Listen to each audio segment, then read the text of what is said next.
ঋতুচক্রে হেমন্তের পরই ঘন কুয়াশায় মুখ ঢেকে উত্তরের হাওয়া নিয়ে আসে শীত। পৌষের শীতযাপনে পিঠাপুলি নিয়ে কত শত ঘরোয়া আয়োজন থাকে বাঙালি বধূদের। গ্রামীণ জীবনে বিভিন্ন ধরনের পিঠা তৈরি আর তা দিয়ে রসনা তৃপ্তির চিত্র শহরে দেখা পাওয়া মেলা ভার। তবুও শীতযাপনে পিঠাপুলির আয়োজনে আতপ চালের খোঁজে বাজারে আসেন ক্রেতারা।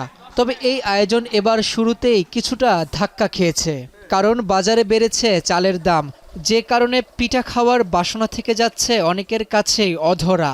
5 টাকা দাম বাড়ছে, টিভিতেই তো দেখাচ্ছে দাম বাড়ছে। এখন এগুলো ওনাদের বলে তো লাভ নেই।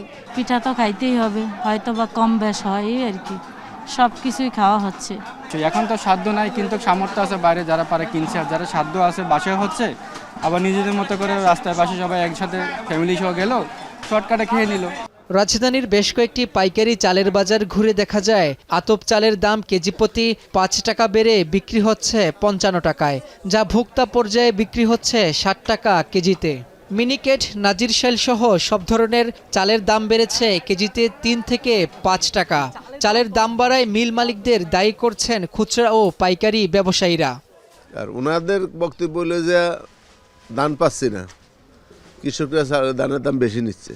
কতগুলো নতুন নতুন কোম্পানি আসছে, তো আইসা তারা ধানগুলো সিন্ডিকেট করে ফেলছে, কিন্তু মিলার আড়তদার কাছে এখন ধান নাই।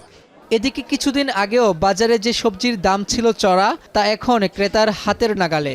শীতকালীন সবজির উৎপাদন বাড়ায় ভোক্তা পর্যায়ে দাম কমেছে অন্তত অর্ধেক। শীতকালীন সবজির মধ্যে ফুলকপি, শিম, টমেটো, গাজর, মূলাসহ সব ধরনের সবজি কেজি প্রতি 20 থেকে 50 টাকার মধ্যেই পাওয়া যাচ্ছে। দাম কমায় ক্রেতারাও রয়েছেন স্বস্তিতে। এখন আস্তে আস্তে প্রতিদিন কমবো, কেজি প্রতি 2-4-5 টাকা প্রতিদিনই কমবো, বাড়বো না। এখন মানুষের মাঝে একটা স্বস্তি ফিরে আসতেছে, মানুষ স্বাচ্ছন্দ্যে এখন বাজার করতে পারবে। শুধু সবজিই নয়, অন্য সব নিত্যপণ্যের দাম সহনীয় পর্যায়ে আনতে সরকারের নজরদারি বাড়ানোর দাবি জানিয়েছেন ক্রেতারা। রাব্বি হোসেন, এখন, ঢাকা।